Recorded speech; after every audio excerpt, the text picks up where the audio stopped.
So the United States could be getting a lot more engaged in the conflicts in the Middle East as we speak. We're going to take a look at this. Donald Trump has made some strong comments regarding his reaction to what's going on in Israel's attack on Iran. All right, let's take a look at this. The most recent things that Donald Trump is saying, he is leaving the G7 summit a day early, which is very striking. And then also he has been putting out a couple Truth Socials. We're going to take a look at those of almost a threat and almost a warning and a caution to the people in Iran saying, get out of Tehran. All right, let's first of all take a look at this. His reaction, his response to being asked by reporters of why he's leaving the summit early. And then you're going to hear something very strong that if Iran touches any U.S. people, any American citizens, I'll just let Trump say what he's going to say.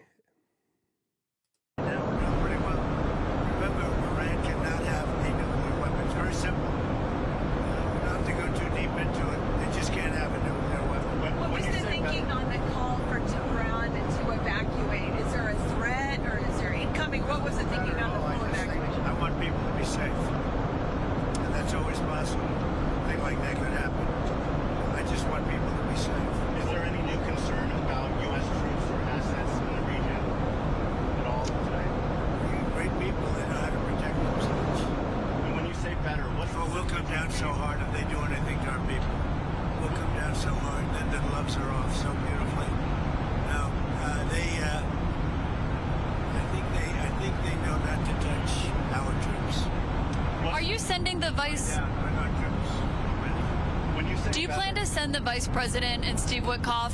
There's reports that you want to send the Vice President and Steve Witkoff to meet with the Iranians and have discussions. Is that something you're considering? Not sure yet. I may.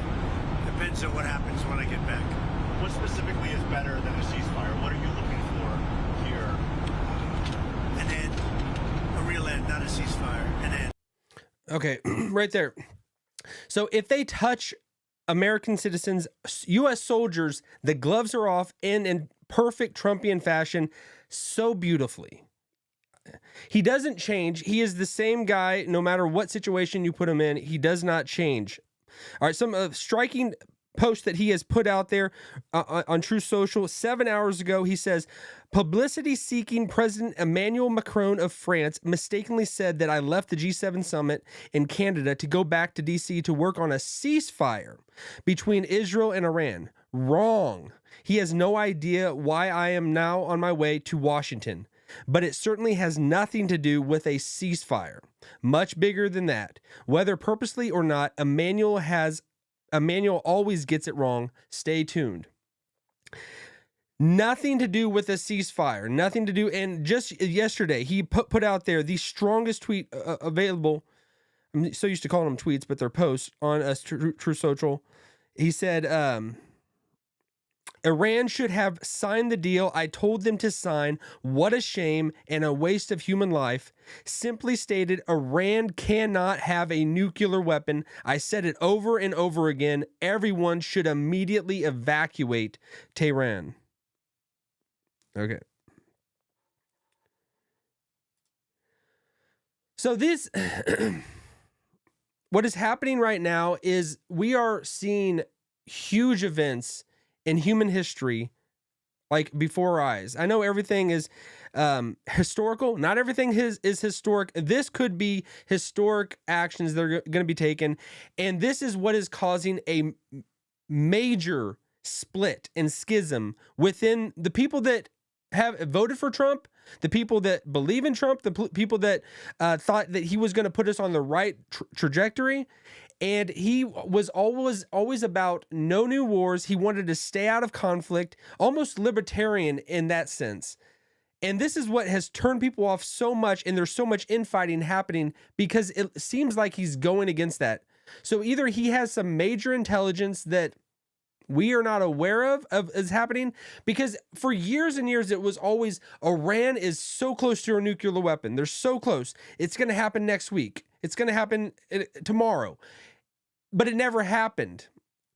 And then Israel had some intelligence that said they are really truly on the precipice of actually attaining a nuke.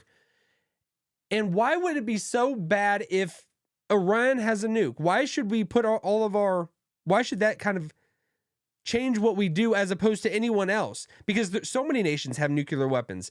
The difference between Iran having a nuke compared to everyone else is they want to completely annihilate Israel. Israel is the Satan. The United States is the big Satan in their terminology. And in their belief system, it's not about, I want to have power now and continue to have power. They are promised an afterlife. 70 virgins in heaven. You blow up as many people as possible. You get the game-winning prize, 70 virgins in heaven. So they're good with killing themselves and killing everyone else. I'm sure the people at the very top of Iran, they like the gig that they got, and it's pretty nice and sweet to have power over everyone. But it's in the back of their mind, they're good with shutting it down and just going to Allah. They're good with that. And that's the difference between them compared to other nations. I know Putin is a hothead in a lot of ways, and Kim Jong-un from North Korea is you never know exactly what he's going to do, and he has a thumb over his people, but they're good with being God themselves. They don't have the tells them about this afterlife and going to paradise and all that. Their system is the here and now. It's a secular, the state is God, and Kim Jong-un is God. That's all they can believe. And the people there, so they want to keep it all, nice and tidy and neat and just keep their power. But Iran is a different story. So I'm going to give the benefit of the doubt to President Trump and what he's doing, even though this does not look good and it kind of goes against a lot of that he's promised, and getting us out of conflict, not starting any new wars. That was his biggest thing. Over years and years, it was all these presidents before me, every one of them, we got in a new war in some form or fashion. With him, no new war started. This could be an actual new war, and United States could be boots on the ground and involved. So this is very, very strong direction change of where we could go as a country. An actual, and this isn't just Iraq, and this isn't just Afghanistan. Iran is a different story. They are much different than those two places. This could be apocalyptic kind of situation. So I think that is why Trump is very in tune with what is going on, and he wants to get ahead of it. He doesn't want to be Monday morning quarterbacking and wish I would have done something, but maybe there's strong evidence, there's strong intel that they are being fed over in Israel, and that because him and Netanyahu are very coordinated. They are very close in ties. Israel's going to do the best interest for them, and the United States needs to do the best interest for us. But I'm not going to be the person that says, I'm going to turn my back on Israel. Israel is unique and a very special nation. So if you are, I would want to die and be on the side of Israel than not. I know that's a strong opinion, but it's like, why them as opposed to anyone else? There's biblical reasons for that. So I would definitely rather be on their side and with them and supporting them as much as possible. Those who bless Israel will be blessed. Those who curse Israel, they will be cursed. All right. And then also this morning, Trump tweeted, I keep saying tweeted, but he put on True Social. He said, I have not reached out to Iran for peace talks in any way, shape, or form. This is just more highly fabricated fake news. If they want to talk, they know how to reach me. They should have taken the deal that was on the table, would have saved a lot of lives. Israel and Iran, they are going to continue in this escalation. They are stomping out, which is mind-boggling in a lot of ways. Israel is this tiny little nation, but as you can see, they are familiar with war. And they know how to defend themselves and even take the offensive and take it at other nations, which is very striking to me that they have almost just paralyzed Iran in over a weekend. They have taken out so many of their missile arsenal capabilities. They're going after military operations and destroying those places. Iran responds, and they're blowing up civilians in Israel and blowing up residential areas. So maybe Iran just can't aim as good, I guess, or maybe they just want to hurt, do something evil, have those casualties, as opposed to going at the defensive systems of Israel and attacking their military. Maybe that's why they're just going after residential homes. I don't know. But I'm wondering if it's just they can't aim straight because they're just blowing up regular people as opposed to attacking the military. I don't know. That doesn't fit right at all. But in the fog of war, and we as United States citizens, we have not been in the fog of war most of our lives. Really. We have not been it. We have not experienced it to this degree that this could escalate. Is this the beginning, the precipice of World War III? That would take a lot of other things happening.